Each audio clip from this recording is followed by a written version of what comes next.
Hello fans, Chad Jackson here with head women's soccer coach Eric Faulconer in the Coach's Corner. The Pirates are riding a 9-game winning streak and over the last 2 weeks have had a couple of very good results. Coach Faulconer, let's go back 2 weeks to your first 2 road games in the league. You went to UNC Pembroke, got a big win there, came back home and won over North Georgia, and then hit the road for another big win over Clayton. Yeah, it was a good stretch for us. We got on the road in the conference for the first time against a good UNC Pembroke team.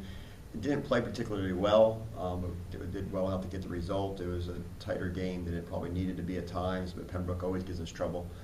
But in the end, we were able to pull away late and get a good result. And then coming back home against a critical Peach Belt match against North Georgia, who has been a kind of a thorn in our side for the last several years, and we knew it was going to be a great game, and got ourselves in an early hole, as we did against UNC Pembroke, but we were able to come back from that.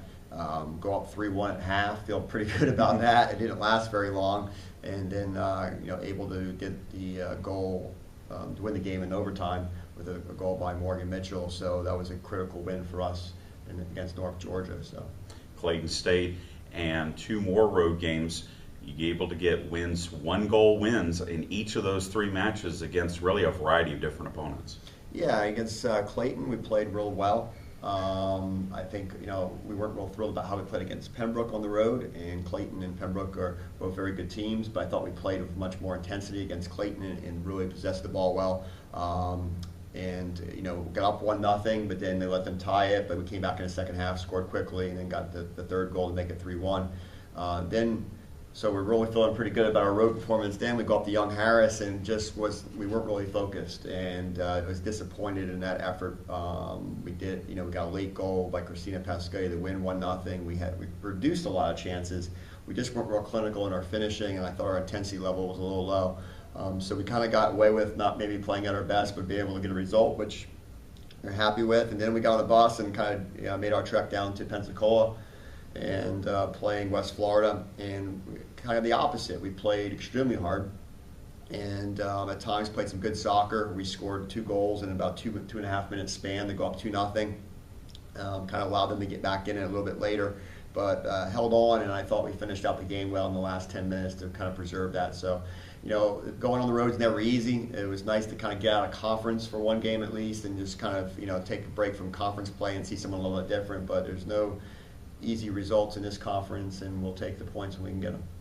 That win against West Florida was the highest ranked opponent your team has defeated in program history.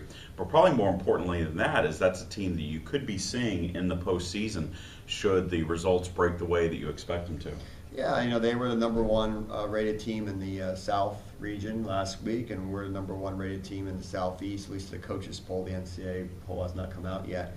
They were undefeated, and this year, if we're going to make a run in the NCAA tournament, you're going to have to do it on the road, unlike last year where we were able to play the comforts at home the whole time. So I think it was important to go play West Florida at their field, because it could be a place that we may end up playing again, and so there's a comfort level with that. And I think we'll see down the line. But Coach Bartlinski has a great team. It's a great game. I kind of said I had all the feelings of an NCAA tournament game, and we were fortunate, but I think our players worked really hard for that result. Now you come home and it's already mid-October, and you're staring at your final 3 regular season home games within a week-and-a-half period.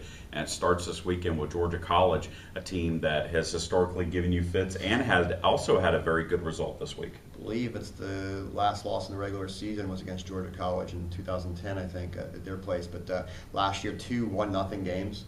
A team that at times this year has looked very, very good, and and they've beaten I think they're 2-1 versus ranked opponents. Had a great win against North Alabama, 6-1, which scares you. Beat North Georgia 3-2.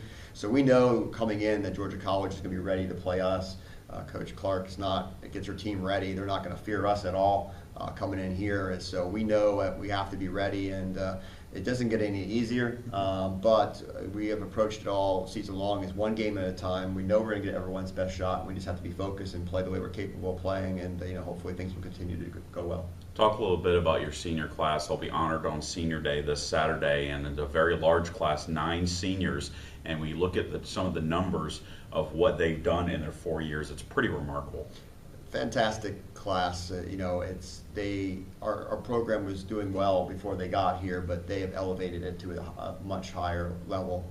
I think from a regional power to a national power, and collectively, just a remarkable group of young ladies. Not only great soccer players, but fantastic students and just great people. So we're going to miss them. Our goal is to extend this season as long as possible. Our players, our underclassmen, really want to do that for them, and they've kind of realized that. I think they showed the other day. We kind of challenged them a little bit after Young Harris that you only have so many games left, make them count. And I think on Monday, the senior class especially, really rose to the occasion and stepped up their game. But hopefully we can continue to do well, and they've been a huge part of it. So they've taken us to a much higher level. Armstrong hosts Georgia College at 3:30 on Saturday. It is Senior Day as well as Breast Cancer Awareness Day. The Pirates will also be in action next week at home against Thomas University on Monday and USC Aiken on Wednesday, both 4 p.m. starts. And you can follow along with all those matches on ustream.tv/Armstrong Pirates. Coach Faulconer, good luck this week. We'll talk to you soon. Great, thanks.